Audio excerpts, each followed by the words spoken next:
Bulletin का आगाज करें। खबर दें, वजीर आजम शहबाज शरीफ का अहम कौमी चैलेंजेस पर तमाम कौमी सियासी कायदीन को एक मेज पर बिठाने का फैसला। वजीर आजम शहबाज शरीफ ने 7 फरवरी को इस्लामाबाद में ऑल पार्टीज कॉन्फ्रेंस बुला ली है। तमाम कौमी सियासी कायदीन को APC में शिरकत की बाज़ाब्ता दावत भी दे दी गई है। वजीर आजम ने चेयरमैन तहरीक इंसाफ इमरान खान को भी APC में बुला लिया। शहबाज शरीफ ने पेशावर में होने वाली एपेक्स कमेटी के इजलास में भी PTI के 2 नुमाइंदों को शिरकत की दावत दे दी है। वजीर इत्तलात के मुताबिक विफाकी वजीर सरदार अयाज सादिक ने भी PTI रहनुमा असद कैसर और परवेज खटक से राब्ता करके वजीर आजम की तरफ से इमरान खान को APC में शिरकत की दावत पहुंचाई है। अयाज सादिक ने वजीर आजम की तरफ से दहशत गर्दी के खिलाफ खैबर पख्तूनख्वा एपेक्स कमेटी के इजलास में PTI के 2 नुमाइंदों को शरीक होने की दावत दी है। गवर्नर हाउस में एपेक्स कमेटी के इजलास में तमाम स्टेक होल्डर्स, पुलिस, रेंजर्स और हसास इदारों के आला अफसरान शरीक होंगे। इजलास में 30 जनवरी को पेशावर पुलिस लाइन्स की मस्जिद में होने वाले दहशत गर्दी के वाक़े, CTD और पुलिस की अपग्रेडेशन के इक़दामात पर गौर किया जाएगा।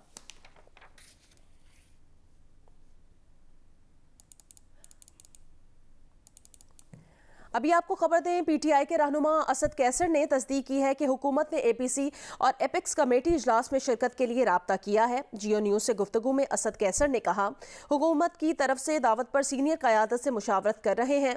मुशावरत के बाद हुकूमत को हतमी फैसले से आगाह किया जाएगा। असद कैसर का कहना था कि एपेक्स कमेटी इजलास में शिरकत से मुतालिक मरकजी क़यादत से हिदायत नहीं मिली। इजलास में शिरकत से मुतालिक फैसला इमरान खान करेंगे।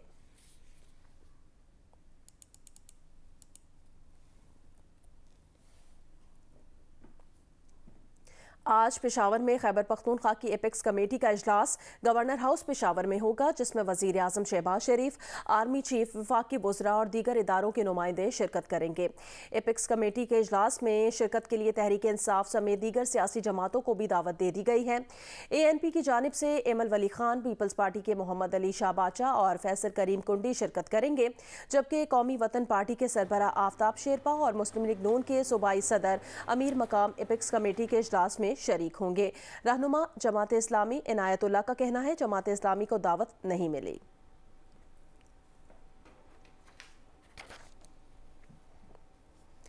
आगे बढ़े, खबर दें, पावर सेक्टर के बाद IMF ने गैस सेक्टर के बढ़ते हुए गर्दशी कर्ज पर भी तहफ़्फ़ुज़ात का इजहार किया। ज़राए के मुताबिक IMF ने गैस सेक्टर में इस्लाहात लाने और गैस चोरी समेत इस शोबे के नुकसानात में कमी लाने पर जोर दिया है। ज़राए के मुताबिक IMF टीम ने पेट्रोलियम डिवीजन से मुज़ाकरात किए हैं। पेट्रोलियम ने IMF को ब्रीफिंग भी दी और ज़राए के मुताबिक IMF वफ़द ने गैस सेक्टर में इस्लाहात पर जोर देते हुए कहा कि गैस सेक्टर गर्दशी कर्ज जो 1550 अरब रुपए तक पहुंच चुका है, इसे कंट्रोल करना बहुत ज़रूरी है। ज़राए के मुताबिक IMF ने पाकिस्तान को गैस कीमतों में तवाज़ुन लाने, गैस चोरी और दीगर तकनीकी नुकसानात में कमी लाने पर जोर दिया है।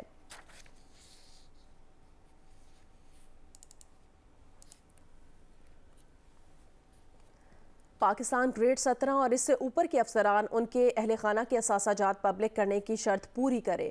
IMF का पुरजोर मुतालिबा, पाकिस्तान फंस गया। IMF का कहना है, हुकूमत ग्रेड 17 और इससे ऊपर के अफसरान समेत उनके अहल खाना के असासाजात पब्लिक करने का वादा कर चुकी है, जिसे हर सूरत पूरा किया जाएगा। हुकूमत से ये मुतालिबा भी किया गया कि मौसर एहतसाब का निज़ाम बनाने के लिए टास्क फोर्स के क़याम का वादा भी पूरा किया जाए।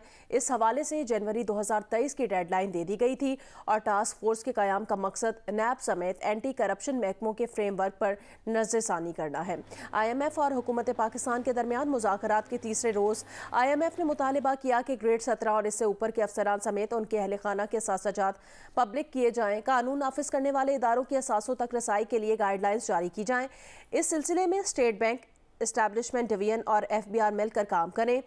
IMF वफ्द ने बिजली की हुकूमती तकसीमकार कंपनीज की कारकर्दगी पर अदम इतमाद का इजहार करते हुए कहा कि बिजली के बिल्स की वसूली में नाकामी पर शदीद तहफ़्फ़ुज़ात हैं। इन कंपनीज की कारकर्दगी बेहतर बनाए बगैर गर्दशी कर्ज ख़त्म नहीं किया जा सकता। बिजली बिल्स की वसूली के लिए सख्त इक़दामात किए जाएँ।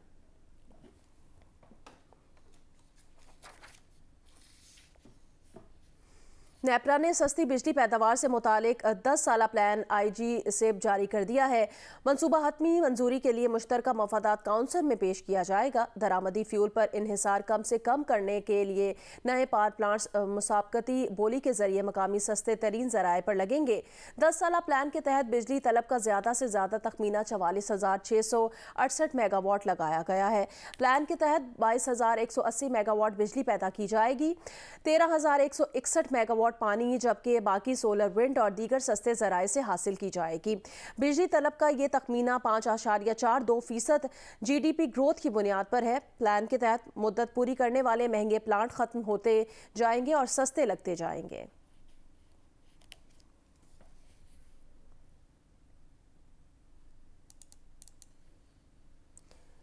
पाकिस्तान की बरामदात में जनवरी के दौरान 4.41% कमी रिकॉर्ड की गई है। इदारा शुमारियात के जारी करदा अदाद-ओ-शुमार के मुताबिक रवा माली साल के 7 माह के दौरान मजमूई बरामदात 7.16% कमी के साथ 16 अरब 46 करोड़ 90 लाख डॉलर्स और दरामदात 36 अरब 10 करोड़ 10 लाख डॉलर्स रहीं।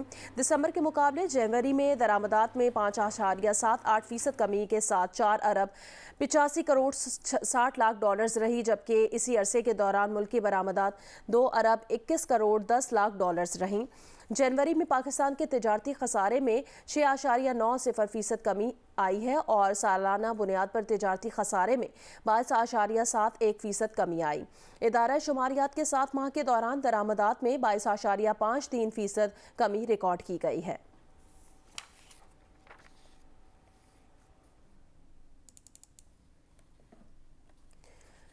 कराची में एटमी बिजली घर के मंसूबे K3 के इफ्तिताह के मौके पर वज़ीर आज़म ने कहा, पाकिस्तान के लिए 27 अरब डॉलर्स का ईंधन दरामद करना बहुत मुश्किल होता है। सस्ते ईंधन की ज़रूरत है। उम्मीद है दोस्त मुल्क चीन फ़ी मेगावाट की कीमत कम करेगा। वज़ीर आज़म ने चीनी सरमायाकारों को दावत दी कि अगर हम कीमतों के फार्मूले और अहम शराइत और ज़वाबित पर मुत्तफ़िक हो जाए तो कल ही लेटर ऑफ इंटेंट पर दस्तखत कर सकते हैं। अगर आप $2 मिलियन फ़ी मेगावाट की कीमत पर मुत्तफ़िक हैं तो अभी मुआहदे पर दस्तखत कर सकते हैं। Pakistan is imported fuel to the tune of $27 billion, an amount we can hardly afford to finance our expensive imports. I would like to publicly make a very serious and sincere offer that let's sit down, discuss all the important facets and aspects of our next proposal, and if we can really agree on the pricing formula and important terms and conditions, I think we can certainly sign a letter of intent tomorrow, which will lead to agreement in weeks and months to come. So the ball is in your court, and if you agree on a price of $2 million per megawatt, we can sign agreement right now. It's up to you. It's up to you. मुल्क भर की तरह मुल्तान में भी महंगाई में इजाफा हो गया है। चावल, दालें समेत तमाम अशिया खुरोनोश अवाम की पहुंच से दूर हो चुकी हैं। मजीद बताएंगी कशमाला इमरान। जी, मुल्तान में भी महंगाई का बहरान शिद्दत इख्तियार करता जा रहा है और आए दिन पेट्रोल और डॉलर की बढ़ती कीमतों के साथ ही अशियाए खुर्दोनोश की कीमतों में भी 30 से 40% इजाफा कर दिया जाता है। इस वक्त जो दालों और चावल की कीमत है उसमें पिछले एक हफ्ते में 25 से 30% इजाफा किया गया, जबकि जो घी की कीमत है वो पिछले एक हफ्ते में उस पर 50 रुपये किलो तक का इजाफा कर दिया गया। इसके अलावा जो सब्ज़ी की कीमतें हैं उनमें भी आए दिन इजाफा किया जा रहा है। इस वक्त सबसे ज़्यादा जो है वो लहसुन की कीमत में इजाफा किया गया और पिछले एक हफ्ते में लहसुन जो है वो 80 रुपये किलो तक महंगा हो चुका है, जबकि प्याज की जो कीमत है उसमें 40 रुपये इजाफा किया गया और इस वक्त प्याज जो है वो 240 रुपये किलो तक फ़रोख्त किया जा रहा है। और आवाम का कहना है कि वो महंगाई के इस बहरान में जो एहतजाज करने की सकत है वो भी खो चुके हैं और इस वक्त जो है वो अशियाए खुर्दोनोश के अखराजात भी बर्दाश्त करने के जो है काबिल नहीं है। जी, गुजरांवाला में भी पेट्रोलियम मसनूआत की कीमतों में इजाफे के बाद सब्जियों, फलों और मुर्गी की कीमतों में भी इजाफा हो गया है। मजीद तफसील बताएंगे उस्मान खलील। अजी पेट्रोलियम मसनूआत की कीमतों में इजाफे के बाद महंगाई में मजीद इजाफा होता जा रहा है और चंद रोज के दौरान सब्जियों की कीमत में कई गुना इजाफा हो चुका है। चंद रोज कबल प्याज 250 रुपए किलो फरोख्त हो रहा था, अब उसकी कीमत बढ़कर 300 रुपए फी किलो तक पहुंच चुकी है। इसी तरह जो लहसुन है उसकी कीमत 350 रुपए किलो थी, अब उसकी कीमत बढ़कर 500 रुपए फी किलो तक पहुंच चुकी है। इसी तरह अदरक की कीमत फी किलो 500 से बढ़कर 600 रुपए तक पहुंच चुकी है। इसी तरह चिकन की कीमत में भी 40 से 50 रुपए फी किलो इजाफा हुआ है। हमने शहर की मुख्तलिफ मार्केट सर्वे की तो हमें प्राइस कंट्रोल कमेटी कहीं भी नजर नहीं आ रही और ना ही जिला इंतजामिया की तरफ से दुकानदारों के खिलाफ कार्रवाइयाँ की जा रही हैं। इस बारे में जब हमारी मुख्तलिफ दुकानदारों से बात हुई, उनका कहना था कि पेट्रोलियम मसनूआत की कीमतों के बायस सब्जियों और फलों की कीमतों में इजाफा हुआ है। जेहलम में भी पेट्रोलियम मसनूआत की कीमतों में इजाफे के साथ ही अशिया खुरोनोश की कीमतों में भी इजाफा हो गया है। तफसील बताएंगे जियो न्यूज़ के नुमाइंदे सुहेल इम्तियाज खान। मुल्क भर की तरह जेहलम में भी पेट्रोलियम मसनूआत की कीमतों में इजाफा होते ही जेहलम में भी महंगाई का जिन बेकाबू हो गया है।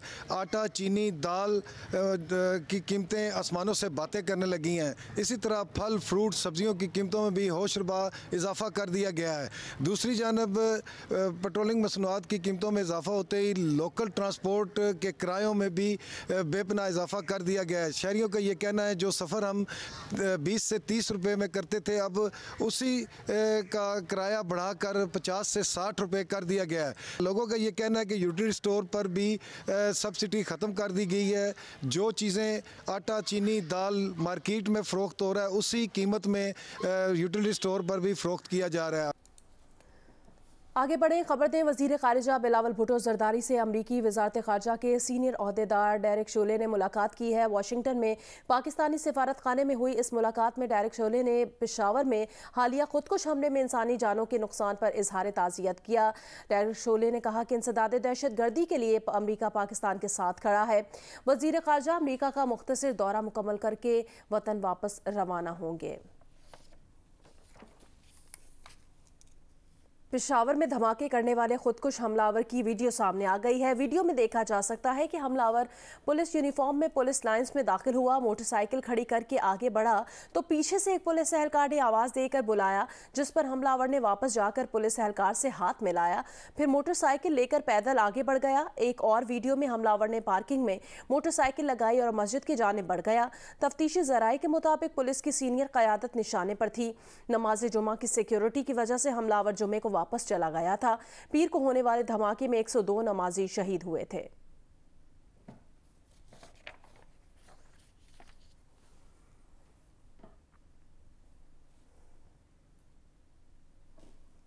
अभी आपको खबर दें, कमिश्नर साहिवाल डिवीजन शुएब इकबाल सैयद ने कहा रिहायशी कॉलोनीज़ के सीवरेज के देरीना मसाइल हल करने के लिए जामे मंसूबा बनाया जाएगा।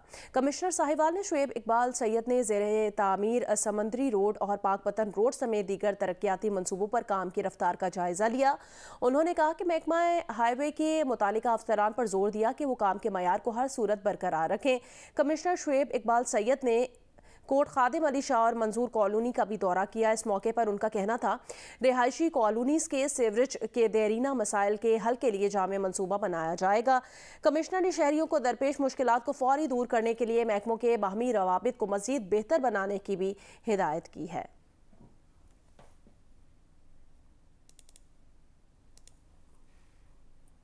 बहावलपुर ने LCCB ब्लाइंड क्रिकेट टूर्नामेंट जीत लिया है। फाइनल इस्लामाबाद को शिकस्त का सामना करना पड़ा। साबिक चीफ जस्टिस पाकिस्तान साकिब निसार, अदाकार फवाद खान, अजहर अली, अली मीर, आतिफ राना और दीगर शख्सियात ने फाइनल के मौके पर खिलाड़ियों का हौसला बढ़ाया।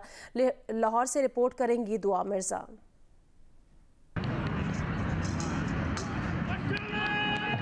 पांचवी LCCB ब्लाइंड टूर्नामेंट का फाइनल मैच इस्लामाबाद और बहावलपुर की टीमों के माबेन खेला गया, जिसे बहावलपुर टीम ने अपने नाम किया। Mohammad Rashid man of the match करार पाए। तकरीब में शरीक साबिक chief justice of Pakistan Saqib Nisar, अदाकार फवाद खान और CEO लाहौर कलंदर्स आतिफ राना ने कहा कि ब्लाइंड क्रिकेट देखना बहुत दिलचस्प है।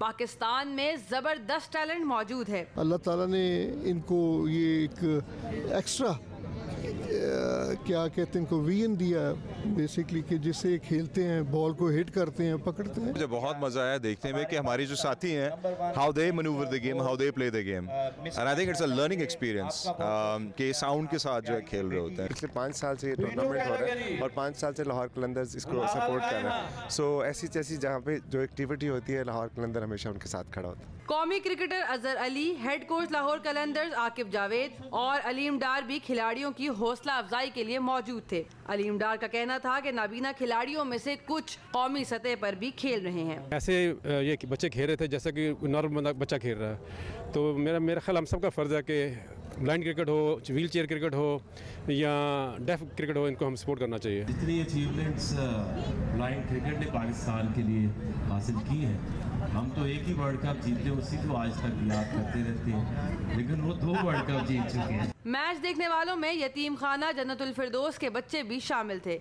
वो भी बड़े पुरजोश दिखाई दिए। कैमरामैन सफदर अली के साथ Dua Mirza, Geo News, Lahore. Friendly baseball match में पाकिस्तान ने भारत को 1 के मुकाबले में 12 रन से हरा दिया। पाकिस्तान की जानिब से जाकिर, वसीम और शहजाद ने शानदार खेल का मुजाहिरा किया। Indian baseball team West Asia baseball championship के लिए इस्लामाबाद में मौजूद है। जुमेरात को भारत और पाकिस्तान के दरमियान दोस्ताना मैच खेला गया। 7 इनिंग्स पर मुश्तमिल इस मुकाबले में पाकिस्तान ने 12-1 से कामयाबी हासिल की। पाकिस्तान की जानिब से वसीम अकरम, जाकिर और शहजाद अहमद ने 2-2 रन किए। इकरामुल्लाह, मोहम्मद हुसैन, नासिर मलंगी, अब्दुल्ला, मोहम्मद यूनुस और हुसैन जूनियर ने 1-1 रन बनाया। भारत की जानिब से वाहिद रन शहाबुद्दीन ने स्कोर किया। आगे बढ़े खबर दे, बनू में पुलिस चौकी दड़े पुल पर दहशतगर्दों ने हमला किया है। पुलिस के मुताबिक जवाबी कार्रवाई से दहशतगर्द फरार हो गए हैं। खबर है ये कि बनू में पुलिस चौकी दड़े पुल पर दहशतगर्दों की जानिब से हमला किया गया और पुलिस ने जवाबी कार्रवाई की, जिसके नतीजे में दहशतगर्द फरार हो गए हैं। कोयटा मेट्रोपॉलिटन कॉरपोरेशन के माली बहरान का शिकार होने के बाद कचरा उठाने वाली गाड़ियों में ईंधन न होने की वजह से शहर में कचरा उठाने का अमल शदीद मुतासिर हो गया है। तफसील बताएंगे जियो न्यूज़ के नुमाइंदे शहाब उमर। जी, कोयटा मेट्रोपॉलिटन कॉरपोरेशन माली बहरान का शिकार है। मेट्रोपॉलिटन के हुकाम के मुताबिक जो सूबे हुकूमत है उसकी तरफ से फंड्स की अदायगी न होने की वजह से जो पंप मालिकान हैं उन्होंने जो कचरा उठाने वाले जो गाड़ियां हैं उनका तेल बंद कर दिया है। जो पंप मालिकान हैं उनको 20 करोड़ रुपए से ज़ायद की जो अदायगियाँ हैं वो करना बाकी है, जिसकी वजह से जो गाड़ियां हैं उनको तेल फराहम नहीं कर रहे और गाड़ियां कचरा नहीं उठा रहे। शहर के मुख्तलिफ इलाकों से सूरत हाल ये है कि कचरा जमा होना शुरू हो गया है और अगर आइंदा चंद रोज़ में यही सूरत हाल रही तो सूरत हाल मज़ीद गंभीर हो सकती है और कचरे के ढेर की वजह से जो शहरी हैं इस वक्त भी उनको शदीद मुश्किलात का सामना करना पड़ा है। दूसरी जानब महकमे का ये कहना है कि फ़ंड्स की अदम अदायगी की वजह से जो डेली वेजेस 1400 मुलाजमीन हैं उनको 3 माह की तनख्वाह की भी अदायगी नहीं हुई है और जो पेंशनर्स हैं उनकी भी पेंशन की अदायगी नहीं हुई है और जो महकमे का जो माली बहरान है वो शदीद इख्तियार करता जा रहा है। जी।